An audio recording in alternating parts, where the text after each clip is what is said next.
So strain ductility in forming metal. Forming parts require good ductility. Um, but the opposite of ductility is bitterness. If you look down here at the bottom, you can see where the steel expanded and finally, broke at the very end when it finally got to the final diameter and its yield point finally gave away. But cast iron, it just snapped. For those who have worked with cast iron, this stuff is extremely brittle, and just dropping it on the floor can cause this piece of iron to just explode into tiny little pieces.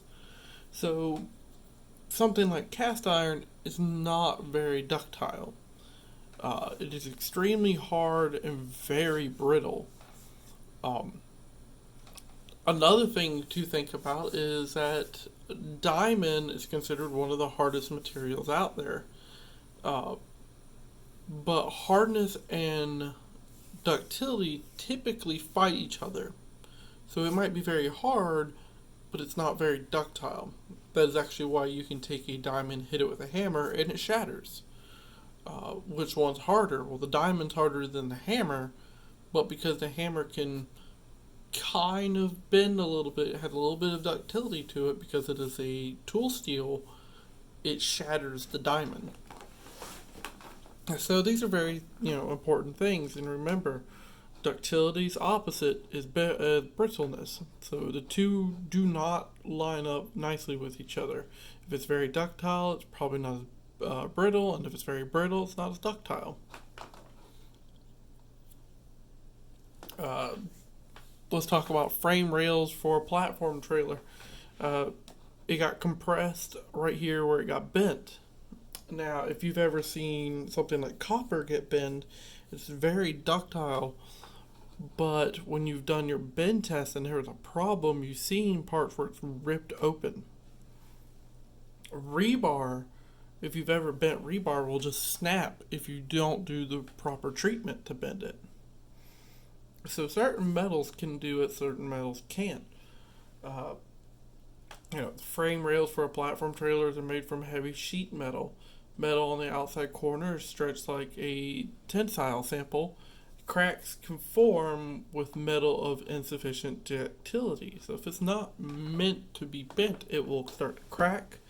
Um, Going back to the crystal structures, for rebar, so say this pencil was a piece of rebar, the crystals go up and down with it, and when it bends, it just snaps on the crystals.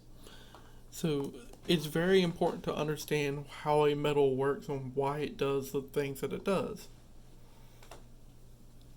So let's talk about hardness.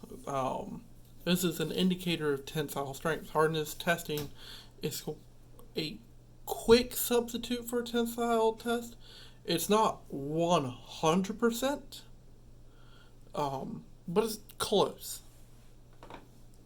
It's used for when you have parts that are too small to test on a true tensile testing, or when tensile testing is too expensive. Hardness tests press a small indicator to the surface of test sample.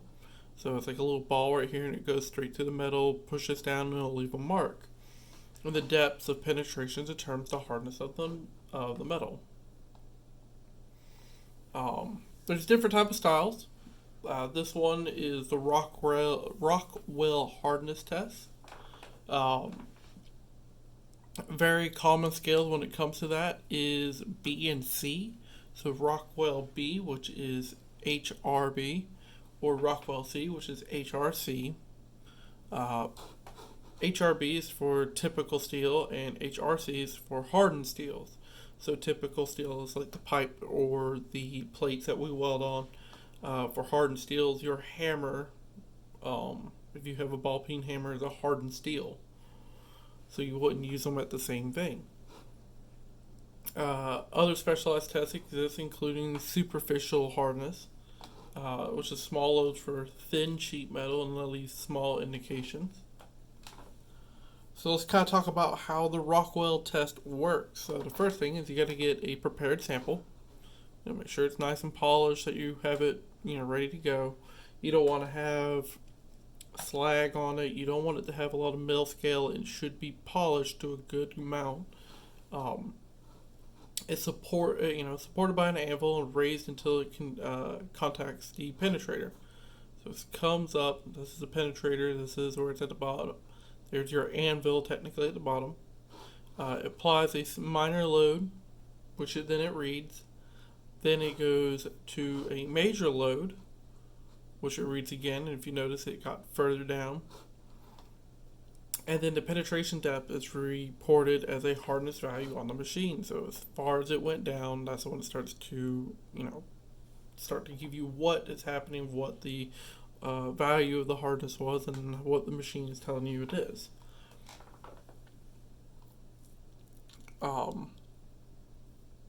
The applications of the hardness test.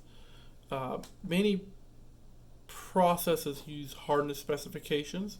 You don't want a metal to be too soft or too hard, depending on what it's doing. If it falls outside of a allowed range, processes may be drafted away from the correct settings. Maybe there has to be a heat treatment to return it to a different hardness level. Maybe a rod was used that changed it, and it has to change. You got to make sure that rod isn't used anymore. Certain fluxes, like for flux core welding, can change the properties of the metal, so that's going to have to be an electrode change. Maybe it needs to do a treatment where you have to use a certain chemical to remove certain things from it. There's a lot of different things when it comes to hardness that you can do to increase or decrease it. But, hardness values provide indication of the tensile strength, but this is only for steel. So just kind of remember that. This isn't a great thing to use for like aluminum. But let's talk about other hardness tests. You have the Bernal hardness test.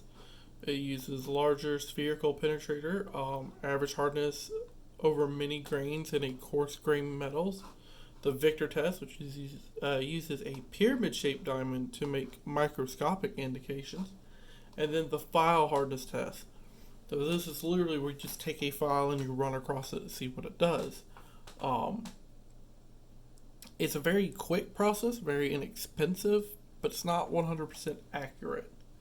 And it kind of requires an experienced technician to perform, even then. But let's talk about toughness. Toughness is the energy required to break samples in a slow-moving test. Tensile toughness in an area under stress strain curve. So you see your break again, and it finally comes over and slams down, comes up, a little break, comes up, and slams down. Toughness is something very important, and if you've ever heard me talk about it in the lab, I've told you that the way that they test T-joints is that they used to take a hammer and they would just smack the T-joint to see if it would break. And we still have that. It's called an impact strength test.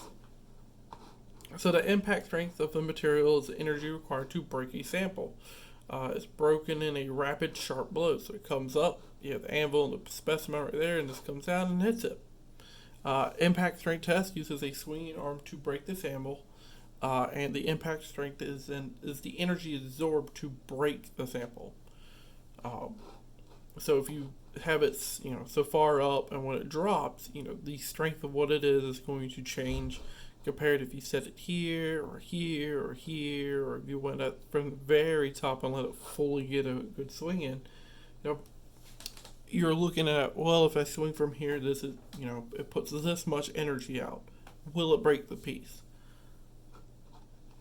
And this is good for certain other types of material or samples or welds to figure it out, but they do stuff like this sometimes for T-joints.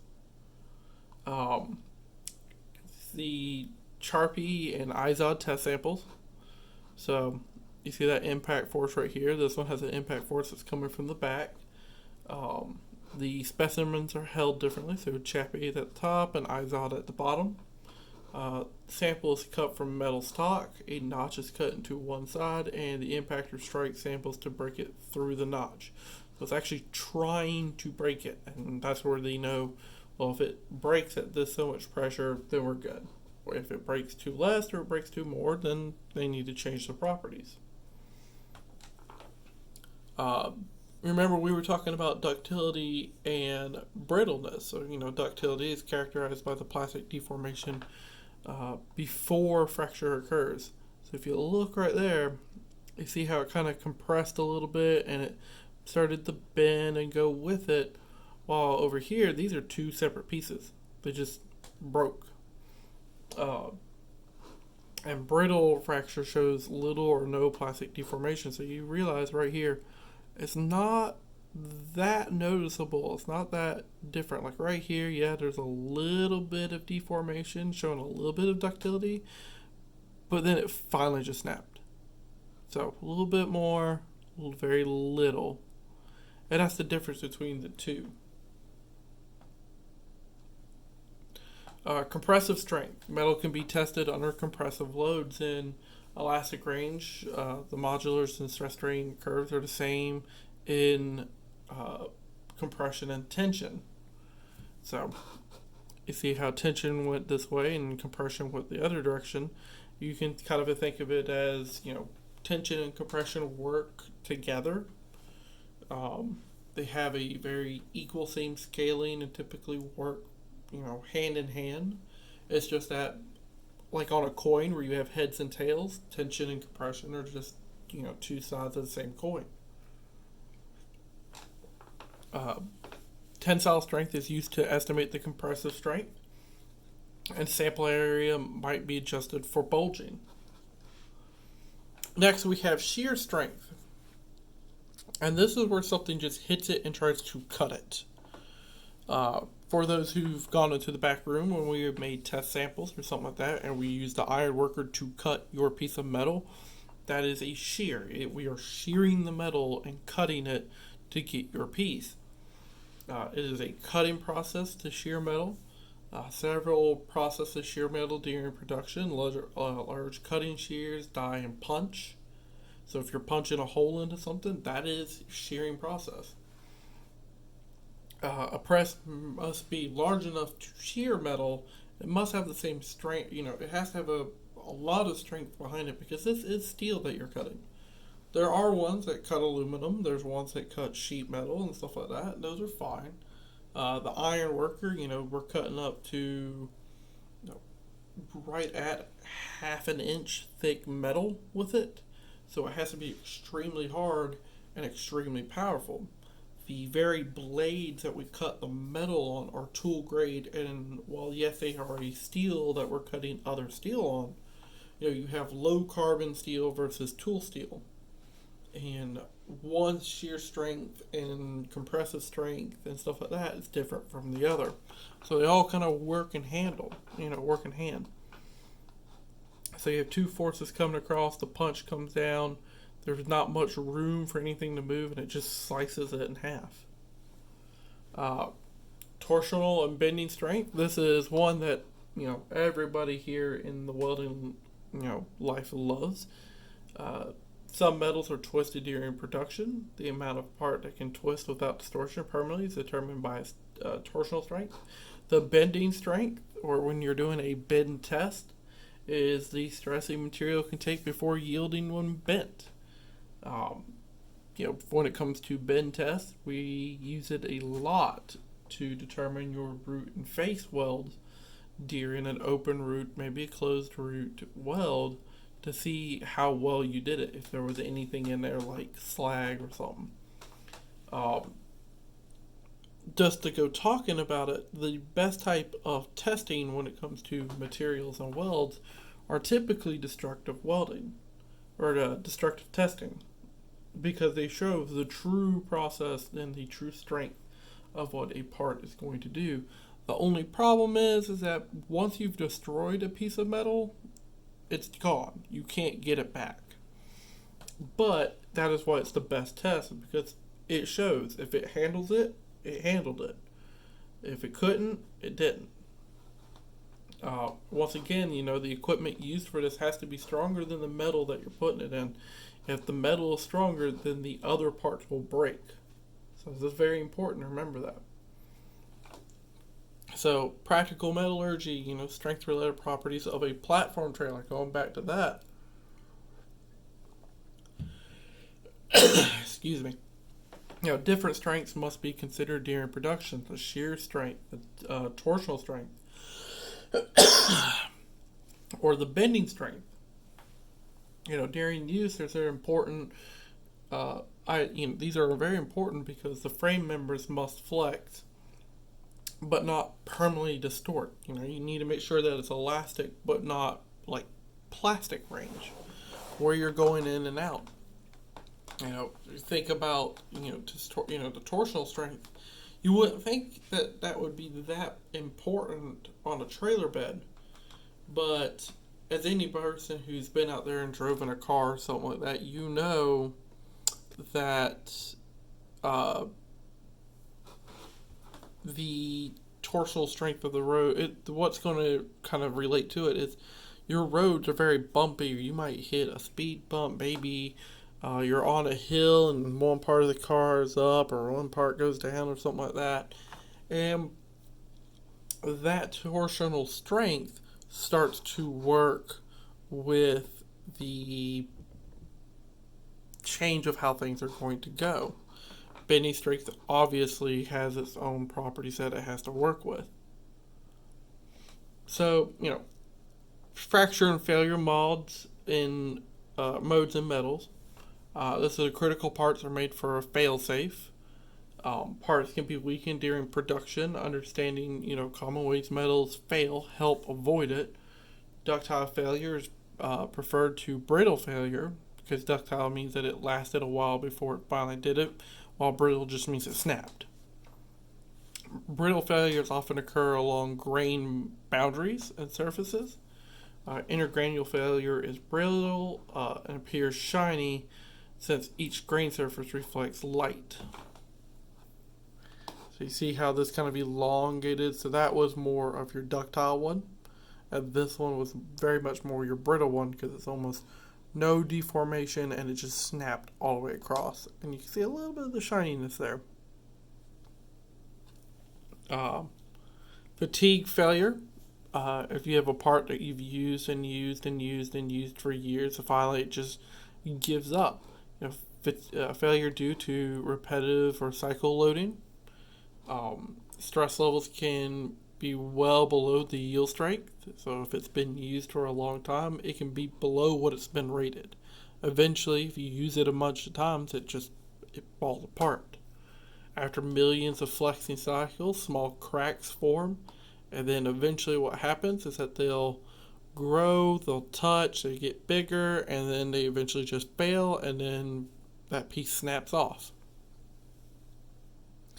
Fatigue failure and fatigue strength. Fatigue testing involves cyclic loading of the test sample. Essentially, you have to turn it on and off again, trying to see what will happen, and a constant maximum load is applied until failure. So when people are testing, how good an oil is, or maybe they're testing how good an engine will work or something like that, you're going to use fatigue failure testing on it. They try to get a good rating. How long will this part last? Or how long will this thing work for? You've seen something like, yeah, this is good for 3 to 4 months, or this is good for 5 years, or something like that. Well, they had to test stuff like that to figure out what they were, how they can make a claim to saying that this will last for so many years. And that's because they had to do a fatigue failure and strength test. And remember, as stuff starts to go, it gets to a point where it's less than the actual limit that normally exists.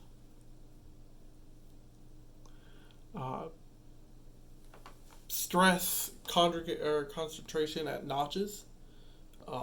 This is why when you are grinding your metal for your test bins and stuff like that, we tell you do not notch the metal. Do not, you're going to avoid blowouts and stuff like that with the torch.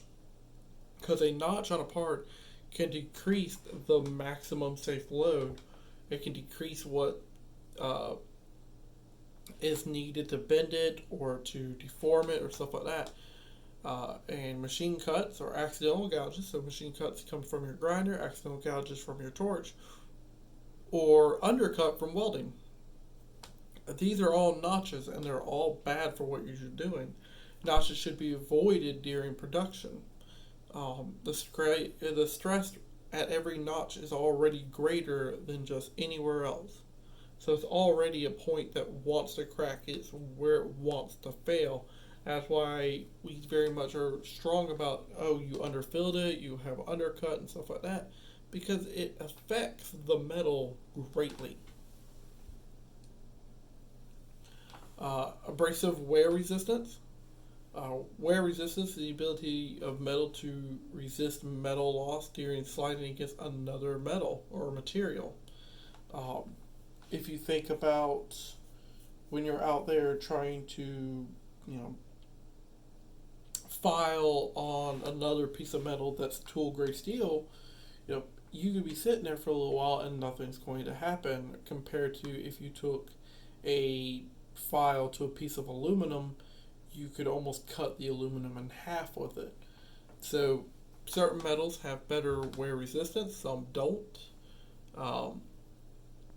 There's ways to make metal resistant to abrasiveness. You can also think of like a ball bearing has a lot of resistance to wear resistance, but they also use stuff like oil to help control this.